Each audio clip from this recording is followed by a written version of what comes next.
Great morning! Yan. So another vlog na naman po ngayon. Kami po ay pupunta sa Lucena, Quezon. Sa Lucena Convention Center, na kung saan ihahatid namin yung aming mga anak. Ngayon po ang kanilang World Youth Congress. So mag-i-stay po sila ng mula ngayon Friday, Saturday hanggang Sunday. Ayan, so habang kami po ay nag-aantay sa kanila, so explore naman namin ang Lucena. So right now po, andito kami sa Quezon Ave. So ito po yung pinakamabilis na daan kung kayo po ay pupunta ng South. So para hindi na kayo dadaan ng C5, ng Marikina, na kung saan sobrang traffic. So this time ito po yung maganda kasi meron ditong Skyway Stage 3. So ito po yung para 1.5 hour lang na nung ka na sa Batangas, pinaka Santo Tomas exit. Ayan, so sama lang po kayo guys. So ito yung maganda sa travel natin, ina-update namin yung mga kakalsadahan, yung bayad sa toll fee. Ayan, at the same time makita nyo kung ano yung mga development na ngayon ng kalsada. Ayan, so mamaya po balikan namin kayo. Okay, from Quezon Ave, so kumaliwa na po tayo dito sa G. Araneta. Ito po yung entry point ng Skyway Stage 3. Okay, so mas maganda kung naka RFID installed ka na yung sasakyan mo para hindi ka na mahirapan na pumila sa mga cash transaction. Nakita niyo po sa gawing kaliwa, sobrang haba. Okay, so this time, ito na po yung mas maganda kung naka RFID ka na, tuloy-tuloy na po basta may load. Okay, so ito pong kakalsadahan na ito po yung pinakamabilis na daan kung kayo po ay nanggagaling ng Quezon City, ng Marikina, if you're going to South. So yung maximum speed po rito is 60 km. If you're heading na sa Makati, pagbaba sa may Buendia, so 80 km per hour na po yan hanggang dun sa Alabang. Okay, so ito po yung daan going to South. Kung kayo pupunta ng Tagaytay, punta kayo ng Batangas, ng Quezon, o sa Laguna. So ito po yung dadaanan nyo, hindi na gaya ng dati. Kung dadaan pa tayo ng C5, Marikina ka pa, sobrang traffic. Dadaan ka ng Eastwood Libis, Bagong Ilog, Taguig, C5, sobrang haba po ng pila ng mga sasakyan. Okay, so this time po mas convenient na po itong ginawa na Skyway Stage 3. So konektado po ito if you're going to north naman, pupunta ka ng Baguio. So konektado po itong kalsada na to.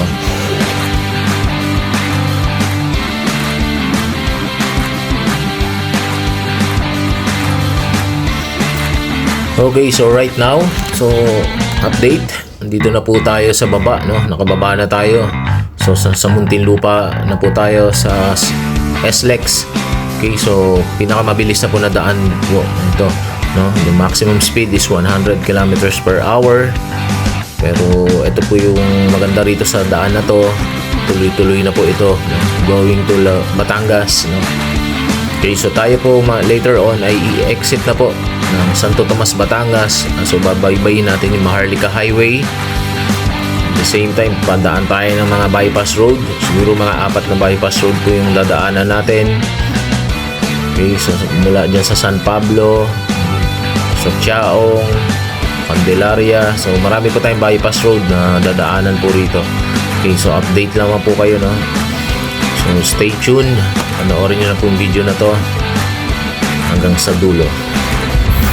Yan, so please like, subscribe, and hit the notification bell. Yan, para sa mga bago pa lang po sa aming channel.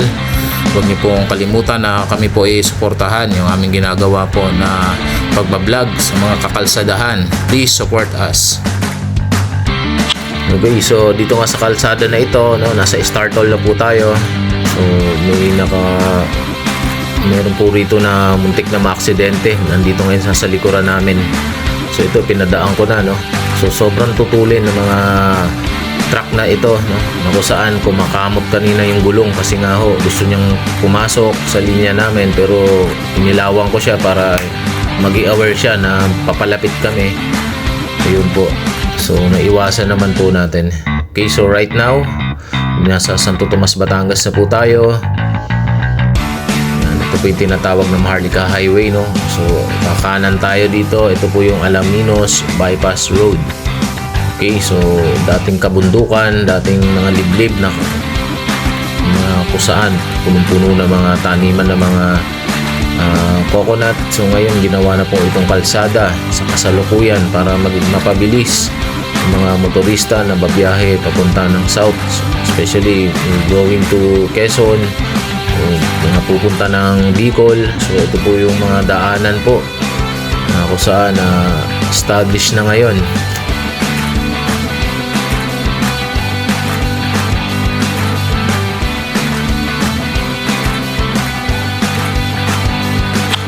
Okay, so ayan, no, naka-waze po tayo. Nakita ng na kung saan sobrang traffic po doon, kaya dito tayo tinuro para mamaya lalabas tayo doon, no? Ito sa maluwag na kalsada na po, pero right now nakikita natin po yung kalsada na to simula San Pablo. Sobrang dami po ng mga road repairs, no? So tataka lang tayo bakit natatapat, no, na magtatag-ulan tsaka po nagre-repair ng mga kalsada, no? Yung kahabaan ng kainitan. So yun nga rin po, kung mapapansin nyo ng buong kakalsadahan ngayon sa Metro Manila, yan, sa mga karatig probinsya, ang dami pong repair. Okay, so comment nyo lang, no, bakit ganun. Masyadong wrong timing yung mga road repair na nangyayari po ngayon, no? Especially mag-election next year, no? So yun po yung mga napapansin ko lang every time na may mga ganong senaryo, mag-election. Marami pong project na binubuhos ng ating gobyerno.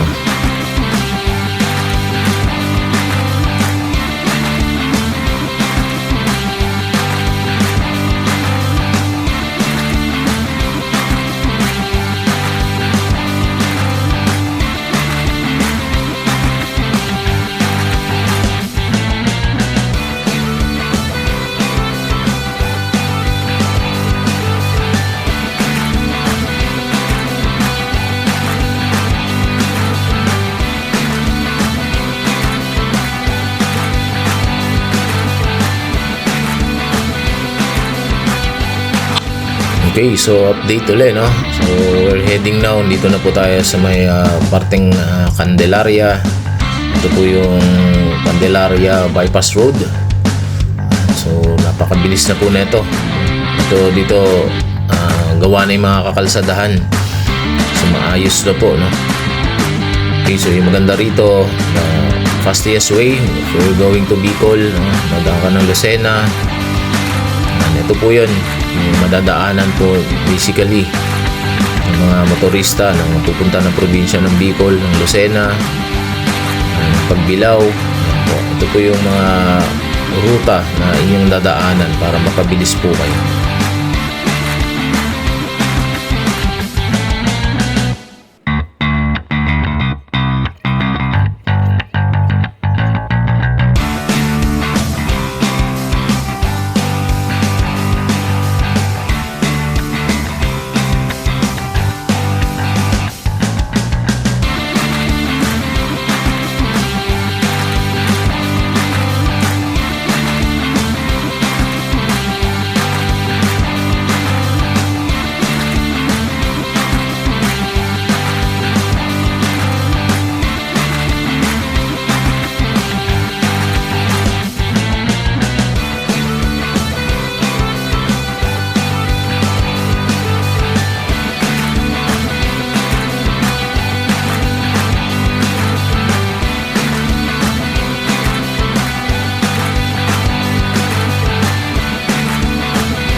Okay, so ito po yung huling bypass road na ating dadaanan.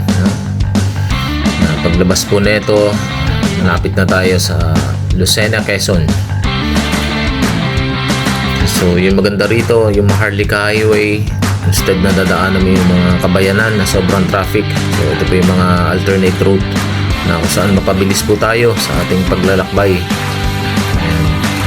So may iba yung ingat pa rin, no? Kasi lalo kung first time, kagaya namin. Ako first time na nagda-drive po sa lugar na ito, kung saan ingat na ingat po ako, no? Lalo nagiging curious ako sa dadaanan kasi bago lamang po itong kalsada na ito.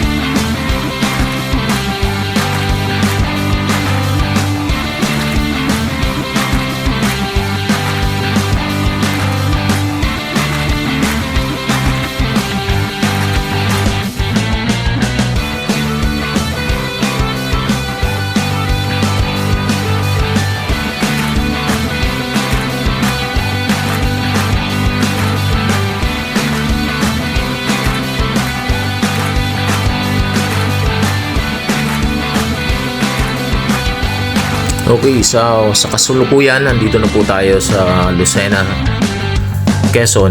Okay, so ngayon ating dadaanan yung mga pangunahing kalsada po rito, no? Yung mga pangunahing mga struktura, yung mga establishment po na kung saan kasalukuyang nakatayo po rito sa loob ng Lucena, Quezon. Okay, so tignan nyo lang po para ma-update kayo. Sundan nyo lang po itong video na to. So right now, no, so papasok na po tayo. Ito po yung tinatawag na malapit na po tayo sa Quezon Boulevard, Quezon Street ang tawagin po rito. Okay, so makikita natin dito na masikip na po ang kalsada. So 2 lanes yun naman po. Kaya medyo matraffic po pagdating sa loob ng bayan. Ito po yung gawing kanan, yung Quezon National High School. So dyan po ang pinaka-panuluyan ng aming mga anak na kung saan a-attend po ngayon ng World Youth Congress for 3 days and 2 nights. So habang kami nag-aantay, so maghahanap po kami mamaya ng rooms na aming matutuluyan po habang kami nag-aantay sa kanila at nag-explore po dito sa loob ng Quezon. Okay, so sama lamang po kayo guys. Yan, ito na po yung tulay na pagtawid mo rito, kabayanan na po, no? Yung dadaanan natin yung pinakasentrong pamilihan ng Quezon, yung kanilang munisipyo. So ito na po yung Quezon Street, Quezon Avenue Street. So makikita niyo po rito, parang nasa Metro Manila ka lang, no? Yung pangunahing mga transportation po rito is mga tricycle and mga jeepney. So wala pa ako nakikita rito ng mga modern jeep. So ito po sa gawing kanan, ito po yung kanilang munisipyo ng Lucena, no? Lucena City Hall. Okay, so dito po napakaraming mga one-way road. So kaya maingat po, titingnan niyo po yung mga signages kasi may mga one-way route po rito kung saan para maiwasan yung traffic. At the same time, no, makikita mo rito, mapapansin mo na mga lumang structure pa rin, yung mga ancestral homes na naging commercial na. Yun po yung napapansin ko rito sa loob ng Quezon, lalo mamaya sa pinaka-sentro ng pamilihang bayan. Ito na po yun sa lugar na ito.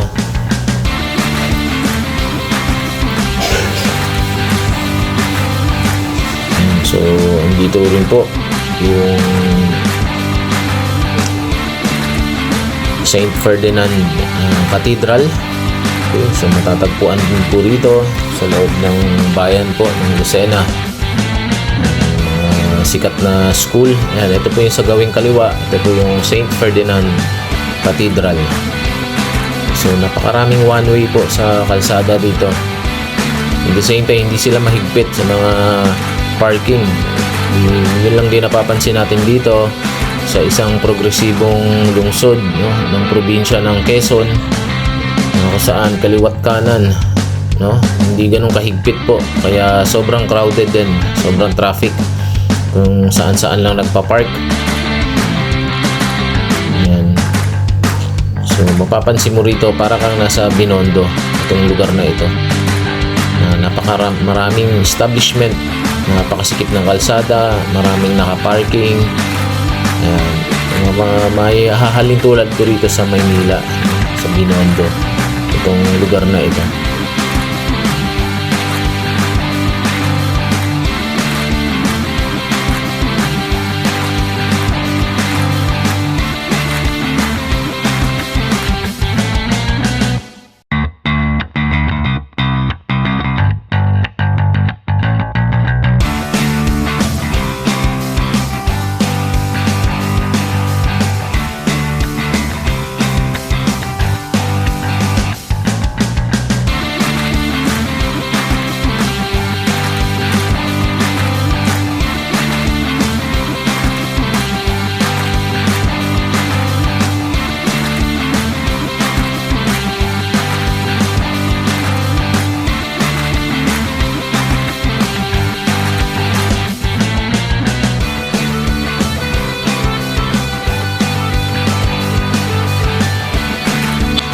Okay, so dito po, kakaliwa na po tayo rito sa lugar na ito.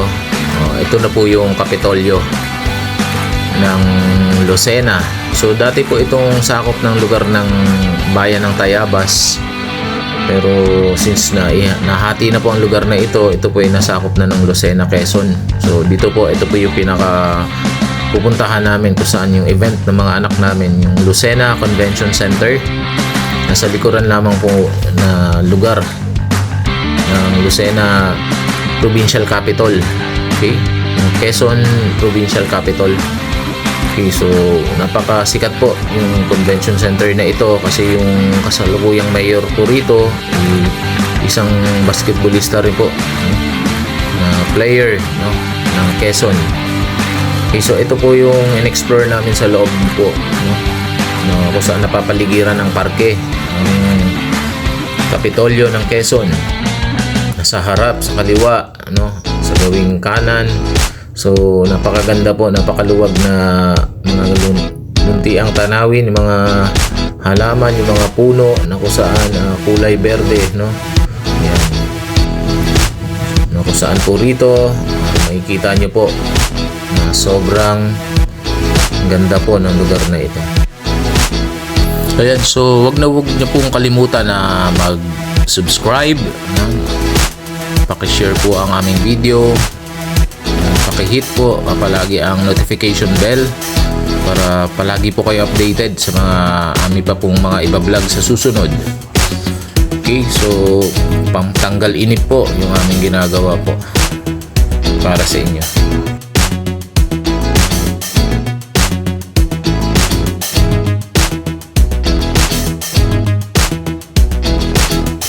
Okay, so sa pinaka-sentro po, andito po yung ribulto ni dating Pangulong Manuel L. Quezon. Ayan.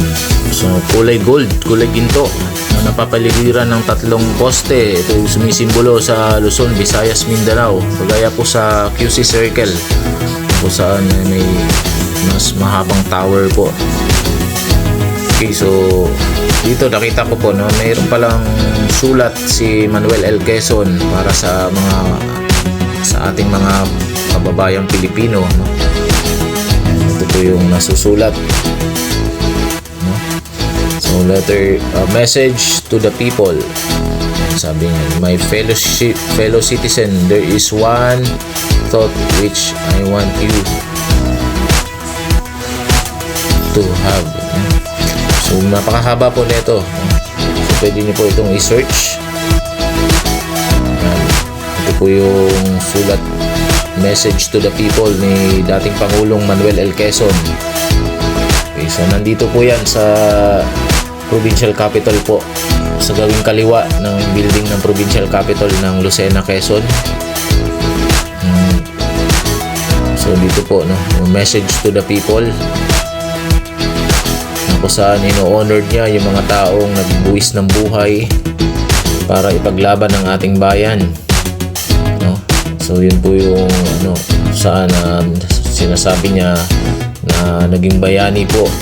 Okay, yung hindi man na-mention yung mga pangalan. So ino-honored po yun bilang isang mga bayani na kung saan pinaglaban ng ating bansang Pilipinas sa pananakop ng mga dayuhan.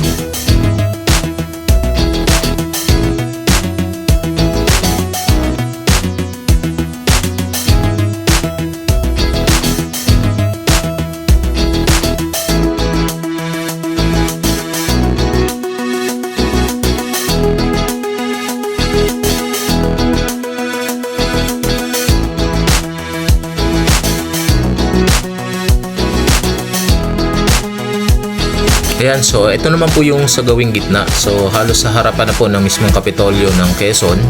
So may parke pa rin po. Napakaluwag po ng park na ito. So dito po nakikita ko tuwing umaga marami or sa hapon marami po rito na nagja-jogging. At the same time marami rin po rito nagsusumba. Ayan. So napakaluwag po ng lugar na ito. Nakikita niyo po rito na may rebulto. Nalapitan ko po para ma-visualize natin kung anong ibig sabihin ng mga rebulto na ginawa po rito. Okay, so parang nakikita ko rito, no? May mga meaning po ito, pero this time para sa aking opinion lang. Ito yung mga sinaunang tao, no? Kung saan siguro yung mga kultura na nangyayari po, mga kultura rito sa Quezon. Yan, so comment nyo lang po, no, kung ano po yung sinisimbolo ng mga structure, ng mga rebulto rito na nakatayo, no? Yan, parang nakikita ko nagbuukit ng bato. Ayan. So ine-explore po natin ang harapang bahagi po ng Kapitolyo ng Quezon, na kung saan napakaganda, napakalunti ang kapaligiran, napakalinis. Napakaganda ng mga landscape, no? Simple lang pero ang napakaganda po ng landscape.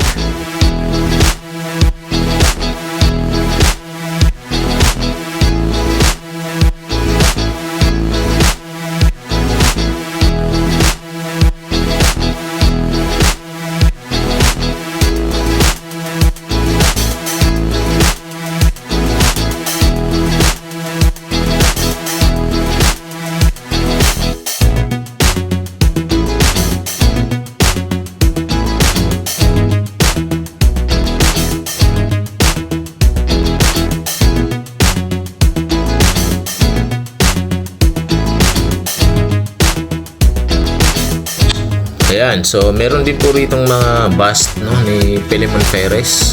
So ayan, so hindi ko po alam kung ano po yung naging history nito. Quezon, dahil unang beses ko lamang po na makatapak sa lugar na ito. Ayan po, ako pong ibinabahagi sa inyo yung experience, yung mga footage, mga video footage po rito, no, kung ano yung kasalukuyang itsura sa tapat o sa loob ng bayan ng Quezon or sa Lucena, no? Kung tawagin nila yung provincial capital ng Quezon. So dito po makikita natin, no, nakasimbolo yung pagiging Pilipino. Ayan, yung pinaka Kapitolyo po ng Quezon naka-address pa rin sa Tayabas, no? So ayon nga sa aking napagtanungan dito na hindi na nila binago, no, yung mga features kung ano yung nakalagay po. Ako sa naging sentro ng Tayabas ito noong araw, pero ngayon nasakop na po ng bayan ng Lucena para maging memorabilia rin, no? Especially sa mga lokal po rito na itong bayan na ito, itong lugar na tinatatayuan natin ngayon dating parte po ng lungsod ng Tayabas. Ayan, so makikita natin, no, kung saan yung mga Kapitolyo. Bibihira na lamang po yung may mga parke sa ngayon, no, na may mga luntian na kapaligiran. Madalas po nagiging parkingan na may halin tulad ko nga po ito, kagaya dun sa probinsya or Kapitolyo ng Pampanga, na kung saan yung harapan din may gantong uri din ng mga parke, no. So bibihira na lamang po yung may mga gantong Kapitolyo, dahil sa kasalukuyan nasasakop na po ito para tayuan ng mga panibagong structures o mas pinalawak na ang kanilang parking kagaya doon sa Kapitolyo dito sa amin, dito sa Antipolo, sa Rizal, na kung saan wala ka na makikitang park kundi puro parkingan na po.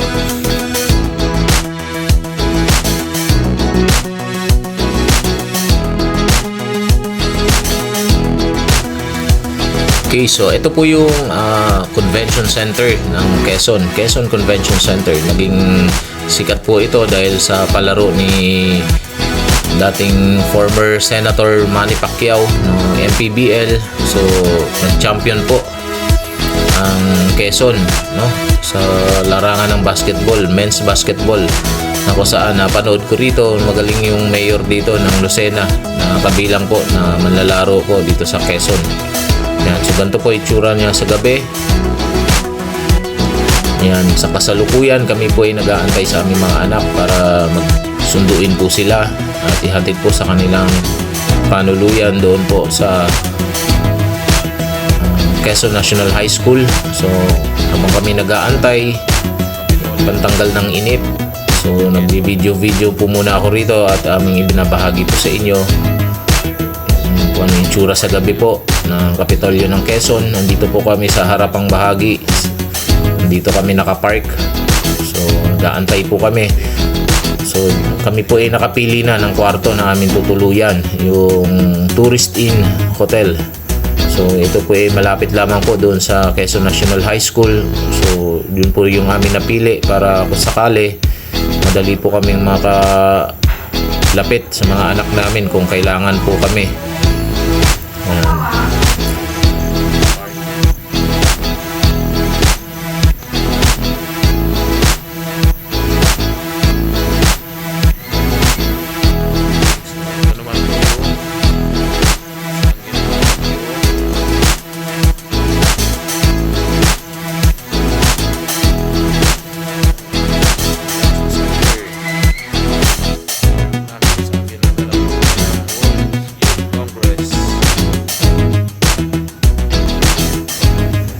Ayan, so ito nga po pala yung aming tinuluyan po dito sa Tourist Inn Hotel, na kung saan malapit lamang po sa school na tinutuluyan ng aming mga anak. Ayan. So ito po ay mayroong modernong disenyo na kung saan napakaluwag po ng kwarto. Kung saan hanggang 6 katao ay maaari po ritong tumuloy. Ayan. Kinaganda po rito, napakaluwag po.